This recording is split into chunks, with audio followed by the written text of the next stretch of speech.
기후는 말한답니다. 가을철 말라리아 등 모기맥의 감염병 예방을 위해서 서울시가 모기 감시 체계를 개선합니다.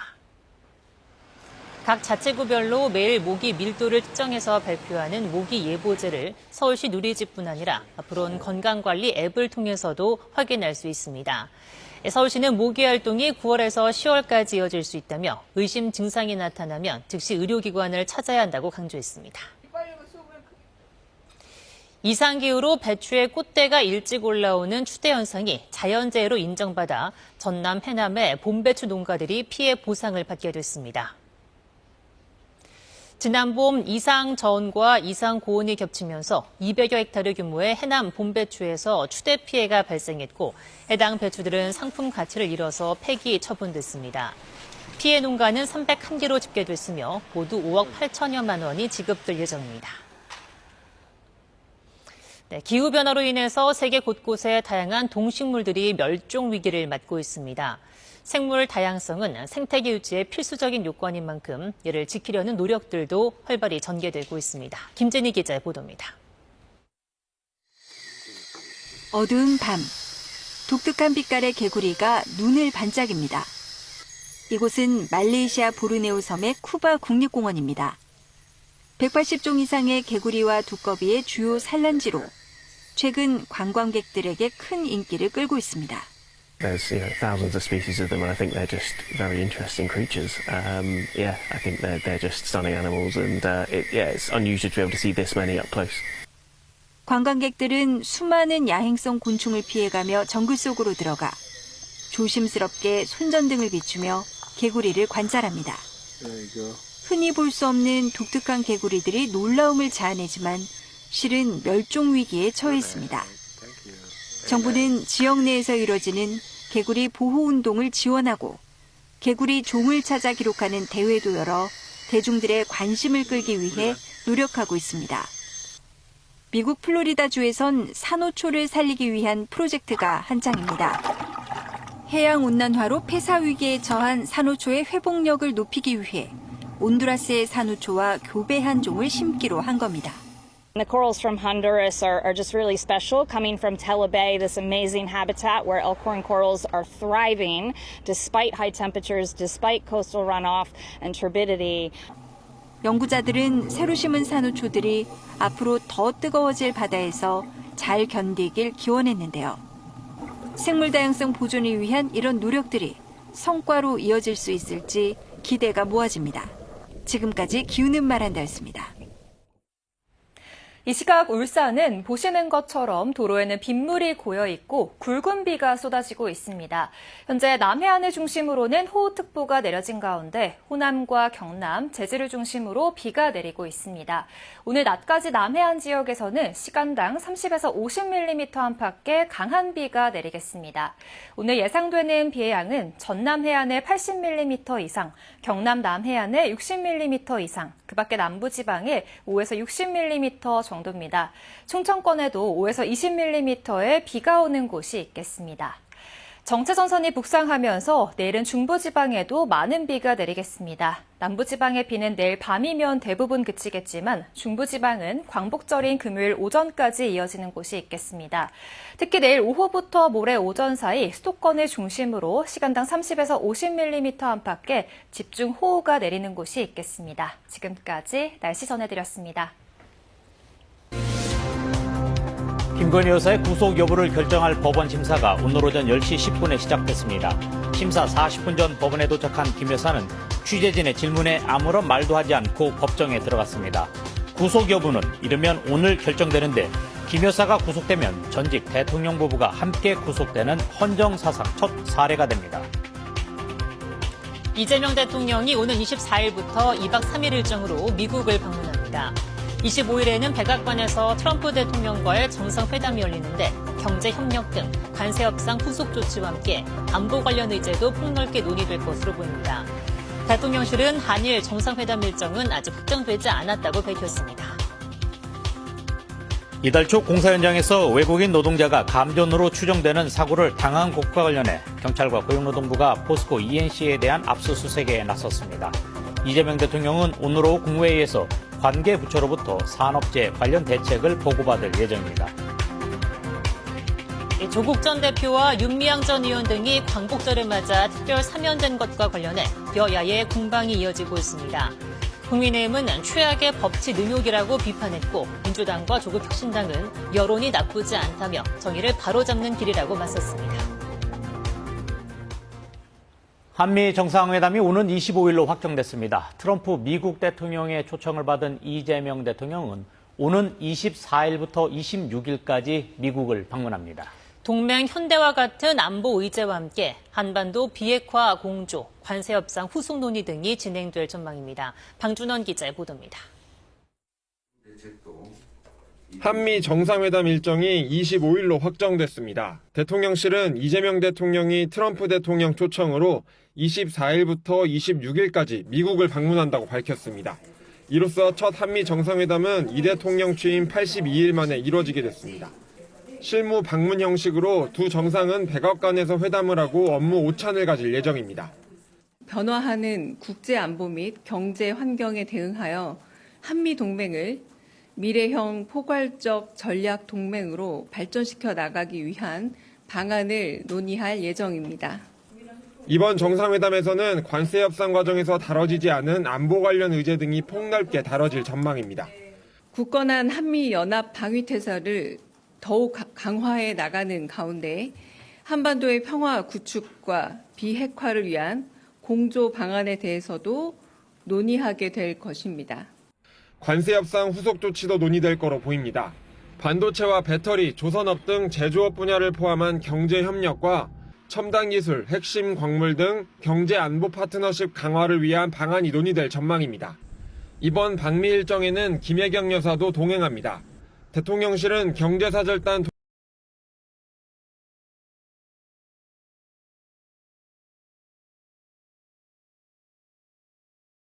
경제지술 외교 재개 등 여러 교감 속에 가능성을 타진하고 있다고 밝혔습니다. 대통령실은 한미 정상회담을 전후로 이 대통령이 일본을 방문하는 방안을 검토해왔습니다. KBS 뉴스 방준원입니다. 오늘 오전 경찰과 고용노동부가 포스코 ENC 본사 등에 대한 강제 수사에 착수했습니다. 지난주 포스코 ENC가 시공하는 공사 현장에서 일하던 외국인 노동자가 의식을 잃은 사고 때문인데요. 고용노동부는 이번 압수수색을 바탕으로 안전조치가 제대로 이루어졌는지를 조사할 계획입니다. 보도에 허지영 기자입니다. 경기남부경찰청과 고용노동부가 인천 송도 포스코 ENC 본사와 하청업체 등에 대한 압수수색에 나섰습니다. 하청업체 소속 30대 미얀마 노동자가 사고를 당한 지 여드레 만이자 이재명 대통령의 건설면허 취소 등 검토 지시가 나온 지 엿새 만입니다. 이번 압수수색엔 경찰과 근로감독관 등 70여 명이 투입돼 안전점검 관련 자료 등을 확보할 것으로 보입니다. 수사기관은 압수수색에서 확보한 자료를 바탕으로 누전 안전조치가 이루어졌는지 살펴보고 사고 원인과 산업안전보건법 위반 여부 등을 조사할 계획입니다. 고용노동부도 포스코 그룹에서 발생한 산업재해 사고와 관련해 지방노동청과 수사 쟁점 사항들을 공유하는 긴급 회의를 개최했습니다. 노동부는 앞으로 중대재해가 발생하는 기업을 대상으로 압수수색 등 강제 수사를 적극 추진한다는 방침입니다. 앞서 지난 4일 오후 1시 반쯤 광명 서울고속도로 연장공사 현장에서 30대 미얀마 노동자가 감전으로 추정되는 사고를 당했습니다. 당시 작업자는 지하 물웅덩이에 있는 양수기 펌프를 점검하다 사고를 당했는데 아직 의식을 되찾지 못하고 있습니다. 올해 들어 포스코 ENC 시공 현장에서 목숨을 잃은 노동자는 4명입니다. KBS 뉴스 허지영입니다. 정치권에서는 광복절 특별사면의 후폭풍이 이어지고 있습니다. 국민의힘은 조국 전 대표와 윤미향 전 의원의 사면을 겨냥해 최악의 법치 능욕이라고 비판했고 민주당과 조국혁신당은 여론이 나쁘지 않다며 정의를 바로잡는 길이라고 맞섰습니다. 김민혁 기자의 보도입니다. 국민의힘은 이번 광복절 특별사면은 국민 여론을 무시한 보은사면이라며 공세를 이어갔습니다. 특히 조국 전 대표와 윤미향 전 의원 등 민생과 무관한 정치사범에게 무더기 면죄부를 줬다며 최악의 법치 능욕 사건으로 기록될 거라고 비판했습니다. 이재명 대통령을 향해서도 법 집행의 일관성을 훼손했는데 국민 주권 정부를 자임할 수 있겠냐고 따져 물었습니다. 반면 더불어민주당은 이번 사면에 대한 여론이 크게 나쁘지 않다고 맞섰습니다. 오히려 조국 전 대표 일가족이 도륙된 상태였다며 민생과 국민 통합의 가치를 둔 사면이라고 평가했습니다. 조국혁신당도 뒤틀린 정의를 바로잡는 첫걸음이 될 거라며 조 전 대표의 복귀를 계기로 검찰 등 개혁 완수에 나서겠다고 다짐했습니다. 혁신당은 내일 당무위원회를 열고 조 전 대표 복귀 이후 당의 진로를 논의합니다. 다만 민주당과의 합당설에 대해선 검토한 바 없다며 내년 지방선거 압승을 목표로 민주당과 호남에서 경쟁하겠다고 밝혔습니다. 오늘 김건희 여사에 대한 구속영장 실질 심사를 두고 민주당은 구속수사 필요성을 거듭 강조했습니다. 김 여사가 특검 수사 도중 혐의를 대부분 부인했다며 증거인멸 가능성이 있고 실제로 정황도 있다며 구속 가능성이 높다고 전망했습니다. 한편 국민의힘은 오늘부터 4일간 연속으로 지역별 합동연설회를 개최합니다. 오늘은 부산에서 김문수, 장동혁, 안철수, 조경태 후보가 연설에 나서는 가운데 윤 전 대통령 탄핵 반대파와 찬성파 간 신경전이 가열될 전망입니다. 전당대회 방해 논란으로 당 징계 절차가 진행 중인 전한길 씨는 오늘 연설회에도 참석을 예고했습니다. KBS 뉴스 김민혁입니다.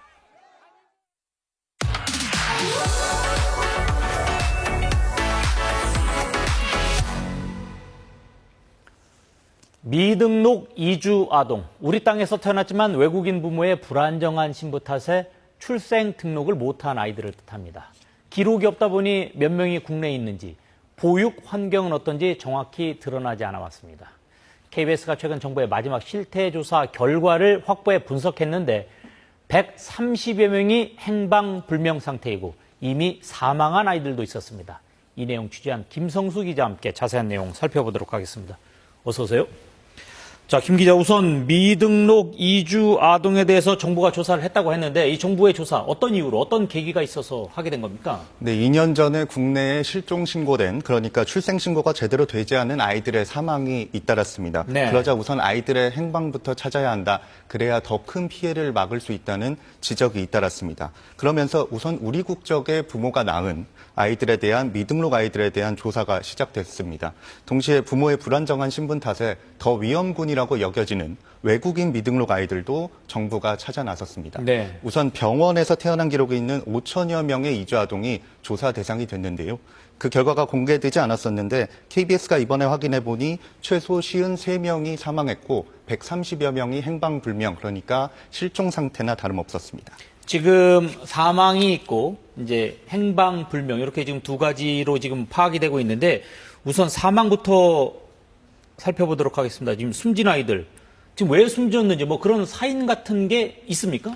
이게 안타깝게도 사인이 명확하지가 않습니다. 이제 병사라고 사망진단서가 있는 경우에만 짧게 적혀져 있는데요. 네. 그마저도 사망진단서가 있는 경우에만 하나입니다. 사망진단서가 없는 경우에는 왜 숨졌는지조차 모릅니다. 학대나 방임으로 인한 사망 가능성도 분명히 있지만 확인할 방법이 없는 겁니다. 이런 사망 아동은 이주 노동자들이 많이 모여 있는 것으로 알려져 있는 수도권뿐만 아니라 부산 8명, 창원 3명, 전주 2명 등 전국 곳곳에서 확인됐습니다. 지금 이 미등록 이주 아동이라고 하는 거가 뭐 어느 한 지역에만 있는 것 같지는 않은데 왜냐하면 우리나라에 지금 외국인들이 전국에 네, 맞습니다. 살고 있기 때문에요. 저 어떻습니까? 지금 아이들의 행방불명 이거는 어떻게 확인이 되는 겁니까? 네, 우선 법무부가 각 출입국 사무소를 통해 확인했을 때 부모의 연락 두절 이런 문제 등으로 소재를 못 찾은 아이들이 있습니다. 네. 이 아이들이 54명이고요. 경찰이 대사관이나 현장 방문 등을 통해서 실제로 수사에 나선 경우가 있습니다. 2년여 동안 수사를 했는데 정식 입양 기록이나 보육 기록을 찾지 못해서 사실상 연락이 안 되는 아동이 77명입니다. 네. 이렇게 도합 130명이 넘는 아이들이 행방불명, 사실상 실종 상태입니다. 그렇기 때문에 숨졌어도 숨졌는지조차 확인할 수 없는 상황입니다. 지금 김 기자의 그 말은 사망 가능성이 있지만 뭐 그런지 아닌지 정확히 확인할 수 있는 방법이 없다 이제 뭐 이런 상황인 것 같은데 예, 맞습니다. 어떻습니까? 아이들의 행방을 그러면은 찾을 수 없는 겁니까? 이게 취재진도 이 아이들의 행방을 찾기 위해 노력을 해봤습니다. 그러니까 미등록 이주 아동들이 모여 사는 걸로 알려진 보육시설이라든가 아니면 베이비센터 같은 곳도 취재진이 직접 찾아가 봤는데요. 네. 그런데 모두 강제성이 없는 말 그대로 자원봉사 형식으로 운영됩니다. 그렇다 보니 부모가 연락을 끊거나 갑자기 아이를 데려가 버리면 연락이 닿을 길이 없습니다.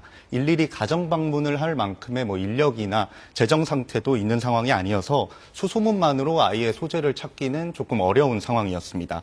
전문가들은 공통적으로 아이들이 아플 때 제때 치료를 받지 못하면 숨질 가능성이 있다. 가정 환경이 어려운 미등록 이주아동 특성상 최악의 경우 숨졌을 가능성도 있다. 이렇게 분석했습니다. 지금 소재가 확인됐다고 하더라도 미등록 이주 아동, 그러니까 미등록 이주 아동 상태에 있다고 하는 것 자체가 이제 여러 가지 상황에서 조금 안 좋은 상황에 있을 것 같은데 그런 가정 취재했죠. 예, 실제로 만나봤는데요. 이 보호자와 아이들을 만나보니까 이게 교육이나 치료, 주거권, 그러니까 기본권들이 모두 위협이 받는 상황이었습니다. 네. 보호자들은 아이가 아플 때도 제때 병원을 가기가 어렵다 보니 이 치료권이 제대로 보장되지 않는다. 이런 일에 가장 마음을 아파했고요. 그리고 아이들은 비자가 연장되지 못하면 자신이 태어난 고향, 그러니까 한국을 떠날 수밖에 없다. 이런 마음에 마음을 졸였습니다. 부모의 불법 체류 신분이 결국 자식에게 대물림되는 게 안타까운 현실이다. 이렇게 직접 말한 이주아동도 있었습니다. 지금 미등록 이주아동, 지금 상망에서부터 행방불명까지 지금 기본적으로 우리가 생각했을 때 이게 아이의 기본권이라고 하는 부분이 위협받고 있다라고 하는 생각이 드는데 어떻습니까? 김 기자 이 내용 취재해 보니까 어떤 부분에 대해서 좀 대책이 있으면 좀 이런 부분이 좀 개선될 수 있을 것 같습니까? 그러니까 이주아동의 출생 등록을 법적으로 보장하는 데서 문제 해결의 실마리가 출발한다. 이런 전문가들의 지적이 많습니다. 일단 우리 땅에서 태어난 이주아동도 출생 신고는 할 수 있게 해줘야 우리가 사회 테두리 안에서 관리할 수 있다. 이런 주장인데요. 네. 현재 우리나라 법에서는 우리 국적이 아니면 실제로 출생 신고가 되지 않습니다. 유엔에서도 여러 차례 우리나라에 이런 제도를 만들라고 권고를 하기도 했고요. 우리와 환경이 비슷한 일본에서도 실제 시행되고 있습니다. 그만큼 효과가 증명됐고 사회 내부에서도 목소리가 많기 때문에 여야 가리지 않고 이번 국회에서도 관련 법안이 발의가 됐습니다. 네. 그런데 계류 중입니다, 여전히. 그래서 기약이 없습니다. 일단 이 법이 시행돼야 정부 부처에서 후속 대책도 마련할 수 있다. 이런 지적입니다. 다만 출생 등록이 될 경우 불법 체류가 늘 거라는 우려도 있는 게 사실이어서 이주아동 가족의 체류 자격에 대해 사회적 합의가 먼저 필요하다. 이런 목소리도 나옵니다. 네, 알겠습니다. 오늘 여기까지 듣도록 하겠습니다. 지금까지 김성수 기자와 함께했습니다. 고맙습니다. 걱정 늘었습니다. 언제 택배를 받을 수 있냐고 그런 주문이 많이 옵니다. 귀찮을 정도로 전화가 옵니다, 지금. 인기의 배경엔 지난달 출시된 버거가 있습니다. 익산 고구마로 만든 크로켓이 들어가는데 한 달 새 240만 개가 팔렸습니다. 기업이 지역 농산물을 발굴한 로컬 이코노미, 로코노미 상품입니다. 고구마 특유의 맛하고 치즈맛을 같이 고소하게 잘 배어있고 최근 4년 동안 4개 시군과 협업해 지역 농산물을 주 재료로 한 버거를 생산했는데 각 지역에 미친 영향 예상보다 컸습니다. 한 사회적 가치 측정 전문 기업의 분석 결과 버거 출시로 4개 시군에서 창출된 사회적 가치는 모두 617억 원. 기업이 투자한 비용의 4.2배 수준입니다. 특히 SNS 언급량 등을 기초로 산출한 지역 인지도 상승 가치는 567억 원으로 나타났습니다. 메뉴명에 지역명이 직접 포함되면서 창녕 마늘하고 창녕군 자체가 전국적으로 알려지는 계기가 많이 되었습니다. 대기업과의 협업을 경험 삼아 판로를 확대하고 새로운 사업을 구상하기도 합니다. 다른 부가가치가 있는 제품으로 조금 바꿔서 내면 이걸 조금 더 많이 좋은 가격에 팔 수 있겠구나라는 좀 그런 인식의 변화 이런 것들이 생기는 것 같아요. 다만 기업이 마케팅 차원에서 한정 판매하는 로코노미 상품의 특성상 지역에선 반짝 효과에 그친다는 지적도 있어 지속 가능성 확보가 남은 과제입니다. KBS 뉴스 김채린입니다. 한화 이글스가 장애인석을 특별석으로 둔갑시켜 판매해온 사실이 적발됐습니다. 대전시의 시정 요구에 불응하다 사법기관에 고발하겠다고 하자 한화 측은 뒤늦게 원상복구하겠다고 밝혔습니다. 박연성 기자의 보도입니다. 대전 한화생명 볼파크 2층에 설치된 7인용 좌석입니다. 널찍한 공간과 시야는 물론 탁자까지 설치돼 있어 단체 관람객에게 인기가 많습니다. 하지만 이 좌석에는 숨은 비밀이 있습니다. 좌석 밑에 깔린 잔디 카펫을 걷어보니 장애인석 마크가 선명합니다. 관련법에 따라 지정하도록 돼 있는 장애인석 위에 잔디 카펫을 깔고 그 위에 특별석을 설치해 눈속임을 한 겁니다.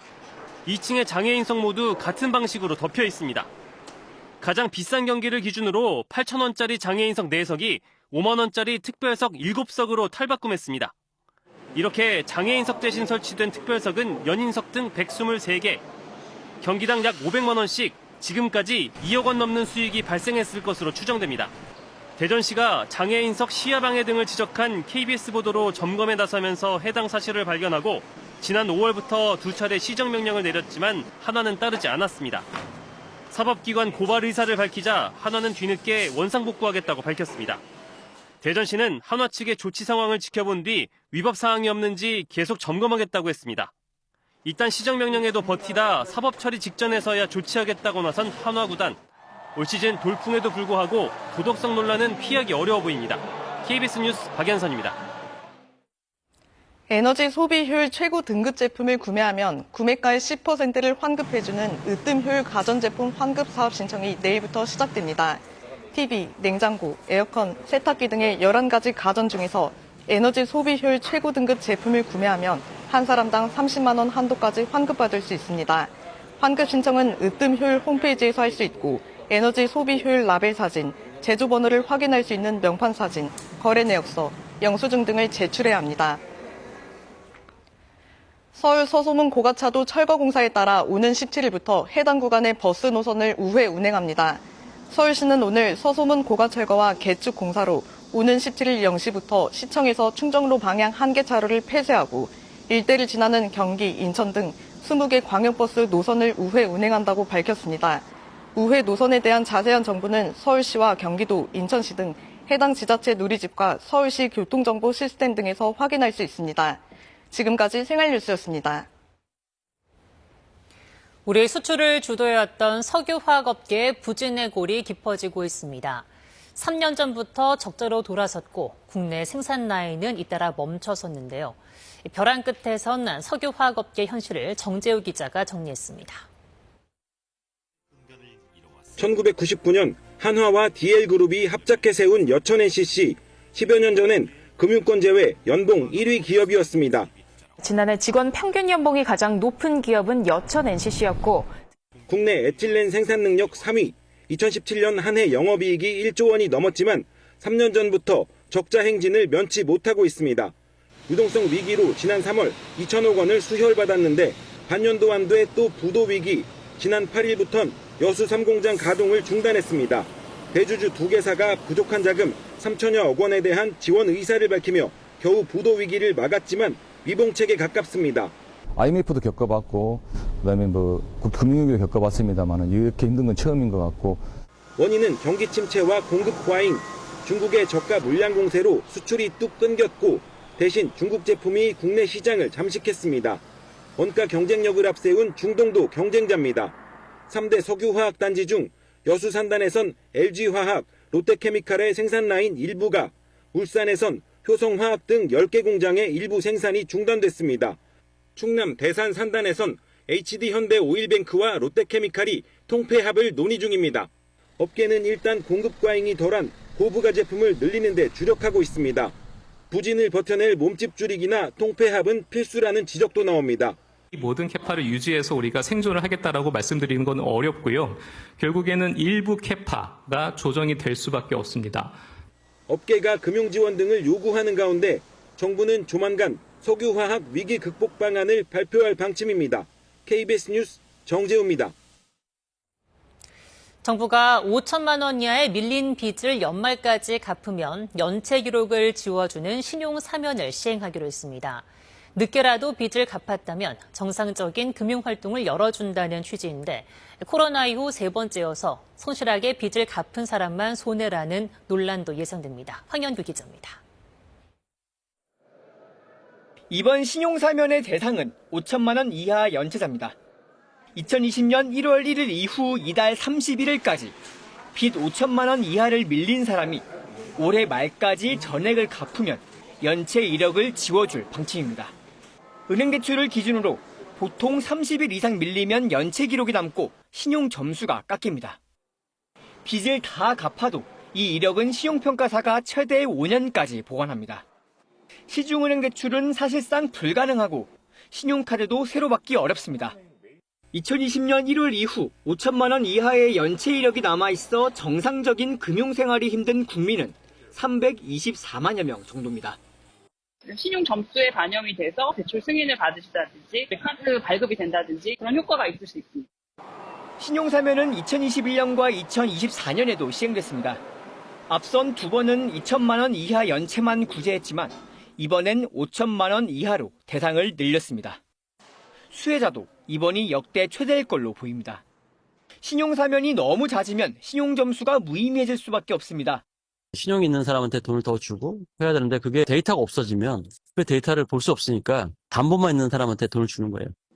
자신이 신용사면 대상인지 여부는 다음 달 30일쯤 개통될 신용평가사 전용 시스템에서 확인할 수 있습니다.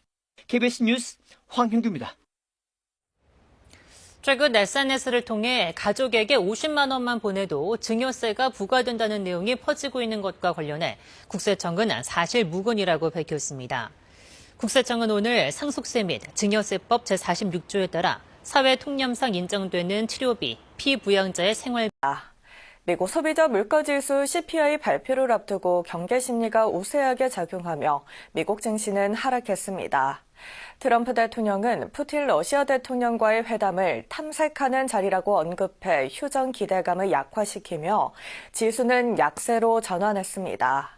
한편 마이크론은 3분기 가이던스 상향에 4%대 상승했고 엔비디아와 AMD는 중국 매출의 15% 지급 합의에도 소폭 하락했습니다.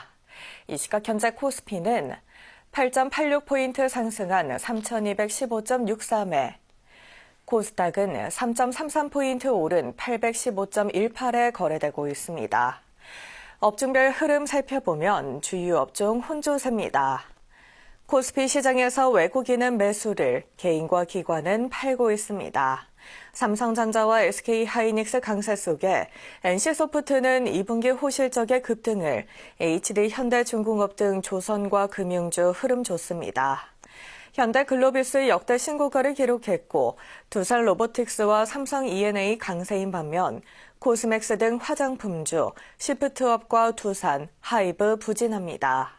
코스닥 시장에서는 태광, SAMG 엔터는 상승을, 클래시스는 약세입니다. 미국 증시에서 다우지수는 43,975.09에 나스닥은 21,385.4에 마감됐습니다.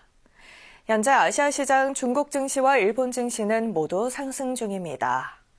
이 시각 현재 달러화에 대한 원화 환율은 1,388원 90전에 거래되고 있습니다.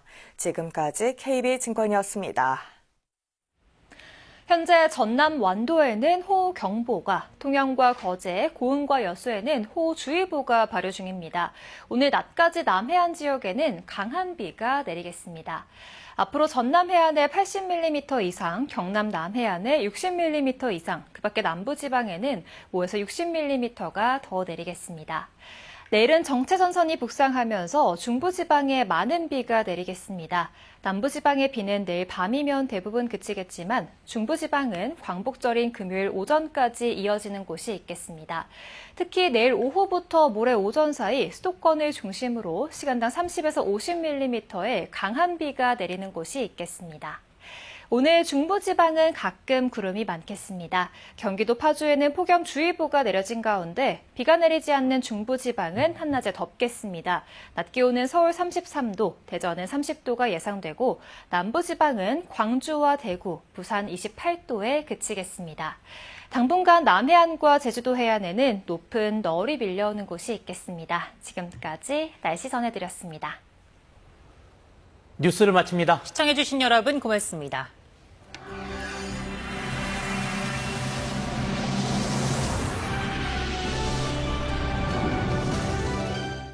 극한호우 발생 건수는 연평균 8.5%씩 증가하고 있습니다. 오늘은 계곡이나 하천에 찾아오는 위험한 불청객, 집중호우에 대처하는 방법을 알아보겠습니다. 해당 지역에 비 예보가 없는지 날씨와 강수량 정보를 확인합니다. 기습적인 집중호우가 발생할 수 있으니 수시로 날씨를 확인하고 대피 방송을 청취하는 것이 좋습니다. 텐트는 물가에서 멀리 떨어져 있고 대피 통로가 있는 곳에 설치합니다. 집중호우가 쏟아지고 있습니다.